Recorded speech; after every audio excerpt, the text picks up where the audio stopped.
Assalamualaikum warahmatullahi wabarakatuh kepada semua tahun 6 yang Ustaz kasih sekalian. Apa khabar semuanya? Ustaz harap semuanya dalam keadaan baik-baik belaka.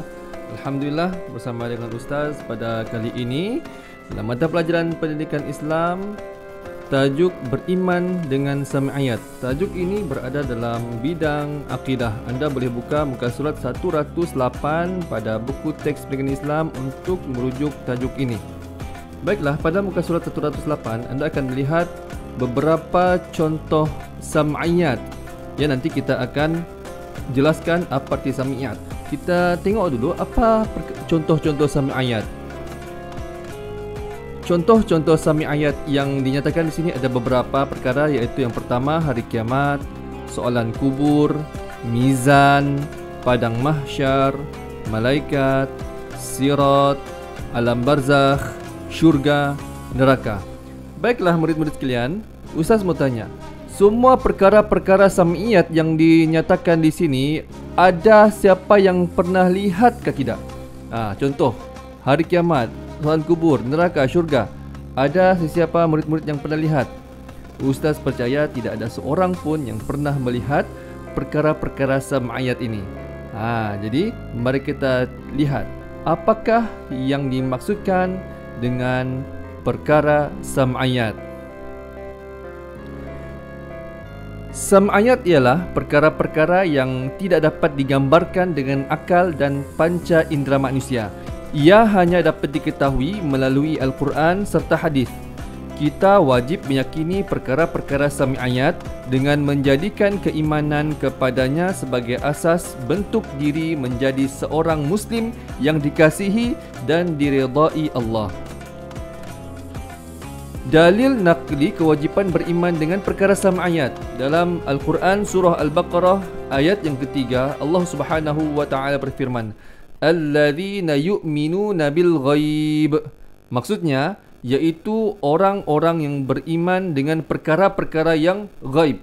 Perkara-perkara yang ghaib ini ialah perkara-perkara yang tidak boleh dinampaklah, yang tidak boleh dilihat, yang tidak boleh yang tidak dapat didengar, yang tidak dapat disentuh, tidak dapat digapai oleh panca indera manusia. Baiklah, ini adalah beberapa perkara sam'iyat. Ya, ada 6 perkara sam'iyat di sini yang kita akan perbincangkan. Ya, dalam Al-Quran dan hadis ada menceritakan tentang perkara-perkara sam'iyat. Antaranya ialah yang pertama alam barzakh. Apa dia alam barzakh? Alam barzakh ialah alam kubur yang dihadapi oleh semua manusia sebelum dibangkitkan kelak pada hari kiamat.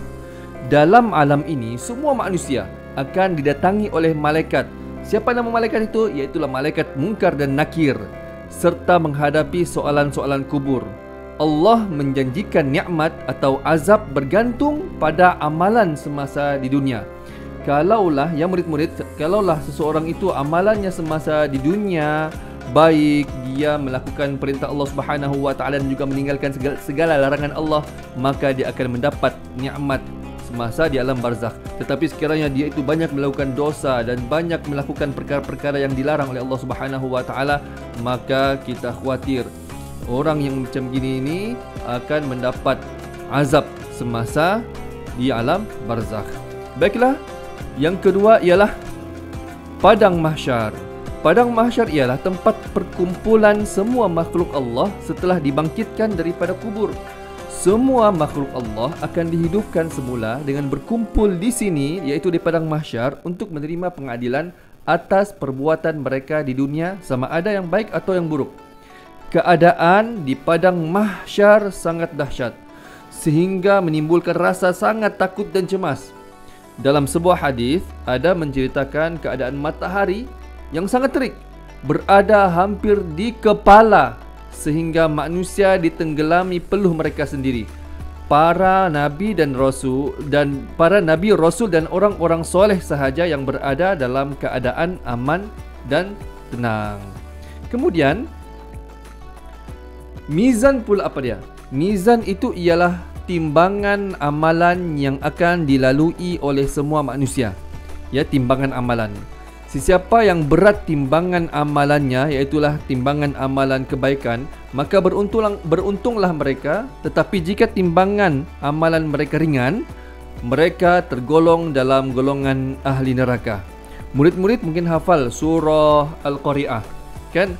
Faman thaqulat mawazinuhu fahuwa fi 'aisyatir radiyah wa amma man khaffat mawazinuhu fa ummuhu hawiyah. Ini berceritakan tentang timbangan manusia yang berat dan juga yang ringan. Timbangan seseorang itu menjadi berat kerana amalan kebaikan yang dilakukan semasa hidup di dunia. Seterusnya ialah sirat. Sirat ialah titian yang merentangi neraka Jahannam yang akan dilalui oleh semua manusia. Hanya orang beriman dan bertakwa sahaja akan berjaya melintasi titian ini dengan selamat untuk menuju ke syurga. Syurga itu di sebelah, ya. Yang menghubung antara tempat dia dan juga syurga itu ialah titian ataupun sirat. Hadis Nabi menggambarkan kepantasan melintasinya bergantung pada amal soleh semasa hidup di dunia, ya. Dan di bawah titian sirat itu ialah jurang api neraka. Ada yang melintasinya sepantas kilat dan ada juga yang tidak berjaya melintasinya lalu terjatuh ke dalam neraka. Mereka ialah orang-orang yang mengingkari perintah-perintah Allah. Baik murid-murid, seterusnya ialah syurga. Apa dia syurga? Syurga disediakan kepada mereka yang beriman dan beramal soleh. Keadaan syurga itu sangat indah, nyaman dan dipenuhi dengan kenikmatan. Terdapat taman-taman syurga yang indah dan mempesonakan dengan pancaran mata air dan sungai-sungai yang mengalir.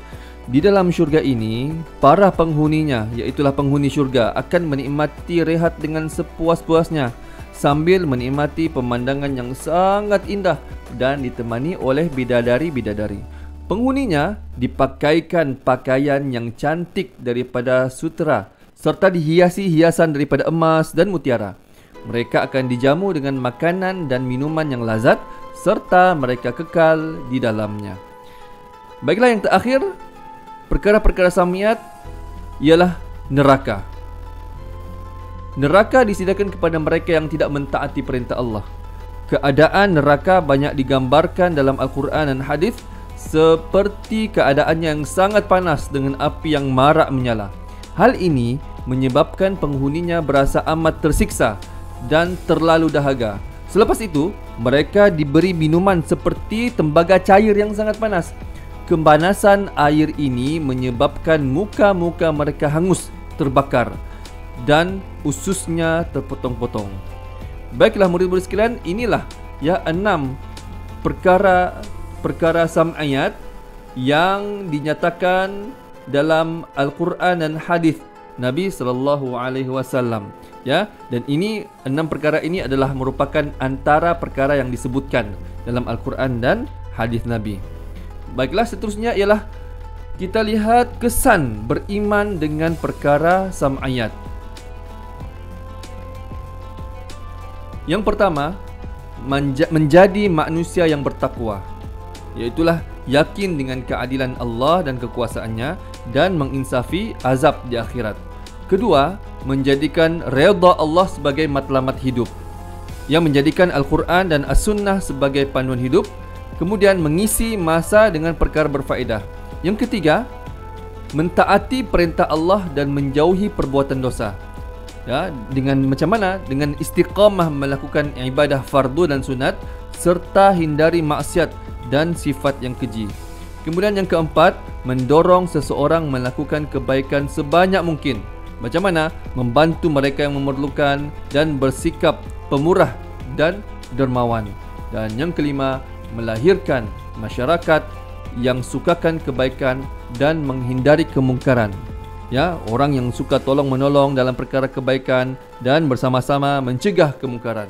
Jadi 5 perkara ini adalah kesan beriman dengan perkara sam'iyat. Baiklah, murid-murid yang dikasihi sekalian, kita lihat rumusan. Rumusannya ialah kita wajib beriman dengan perkara sam'iyat dan membuktikan keimanan kepadanya dengan istiqamah, iaitulah konsisten secara berterusan melakukan ibadah fardu dan membanyakkan amalan sunat serta menjauhi segala larangan Allah Subhanahu wa taala. Alhamdulillah, demikianlah ya, serba sedikit perkongsian dan juga penerangan Ustaz berkenaan dengan beriman dengan sama ayat. Seperti biasa, kita akhiri dengan aktiviti bertulis. Tugasan ini merupakan tugasan yang mudah insya-Allah.